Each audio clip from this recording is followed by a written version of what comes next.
One interesting thing that I wanted to hit, and that someone asked me about literally just yesterday, and we had talked about over the weekend too, was the potential involvement with his parent. Well, yeah, with the dude's parents, the little kid's parents. And it was interesting because I wanted to give my take on it, and I wanted to talk about it on here because I want to figure out. I wanted to gauge what the thought process was like in my mind, verbally out here, but also see if like am I right or wrong on this. Okay, so these are just, we don't know if it's true, alleged. This is all alleged, and this is some stuff that they're saying about the parents. So they caught the parents, the mom and the dad. Supposedly, they were like they had taken out $4,000 cash from ATM. They had found them like hiding in a building somewhere, and they were saying that they weren't hiding. They were just trying to. They were planning on turning themselves in because there was text messages. There were like they said they had just went in there in the school earlier to go talk to like the counselor over concerns of like drawings that they found in his computer search history, and then photos of on Instagram of the parent, like the mom, like buying the kid, like buying his, like they bought the handgun 4 days prior. And they bought it for him like a little gift, and then him, the son posting about it and stuff like that.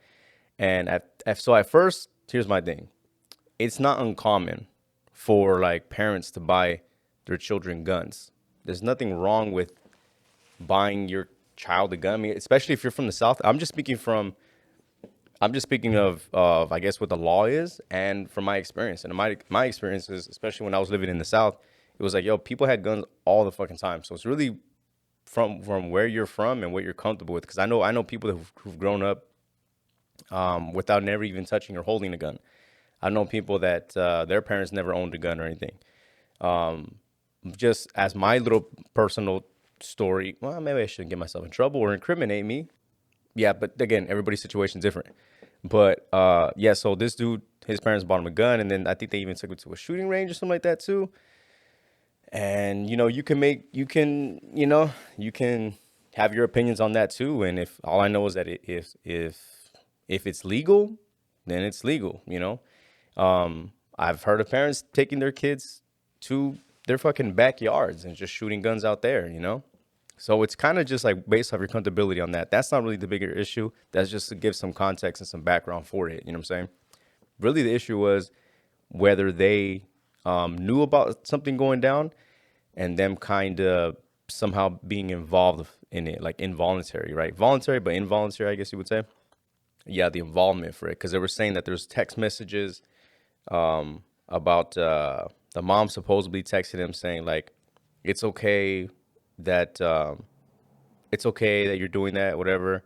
Just don't, you got to be smart about it and don't get caught as far as what he was searching up and for ammunition and stuff like that. And they said something about the mom or either the mom or the dad, something like that, sending another text message like the day of, something about like, oh, don't do it if I was you, or wouldn't do it, or some type of text messages that were being exchanged like literally within the hour of the event going down. And the parents were even there because I guess they had the counselor had brought the parents in and were concerned about everything, and they had like essentially like a on the spot parent teacher meeting, and they refused to take him, and they ended up electing to just let him stay there, despite having all that, stuff being popped up, and then was definitely raising some concerns for questions, and ultimately now they were arraigned, I would say, or arranged, I don't know, but now they're being charged, I guess. So again, I'm saying all that for context and some background info on it, so I could talk to you about what was asked to me and what we actually talked about over the weekend too, with a few friends, and it was, put yourself in that parent's shoes. Me being a parent as well, put yourself in that parent's shoes. What would you have done? What if it was your son? That was asked to me. And it was interesting because it's a tough question in that you kind of, at least I would say, you as a parent, you want to do as much as you can, right, to help out your kid and to have your kids back.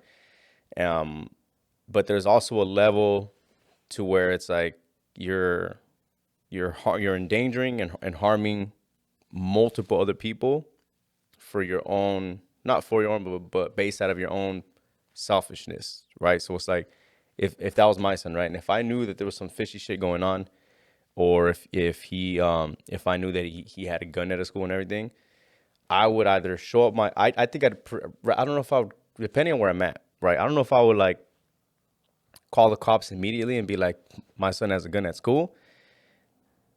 If I was close, meaning if I'm in the same city, maybe, again, this is me just on the spot thinking, I guess maybe I would just dip out straight to the school and try to handle it myself. Just show up and, figure out a way to get them out there ASAP, take everything away, and then figure out some counseling stuff after that. But then it's like, but if you're 20 minutes out, and then a lot can happen in 20 minutes. What if you knew about this 20 minutes ago, and then in that time frame, a shooting happens, and then it's like, fuck, you could have gave that information. So I guess there's that aspect too. But it's like, when do you make that call, as a parent, so I mean, I guess I probably do maybe both. I think I'd be like, I'd probably let the school know, hey, this and that, because at the same time, you got to remember that all the children they have parents too, so it's like, put yourself in in that parent's shoes, because you're ultimately everybody's parents. You're all parents, so I'd probably call and get over there ASAP.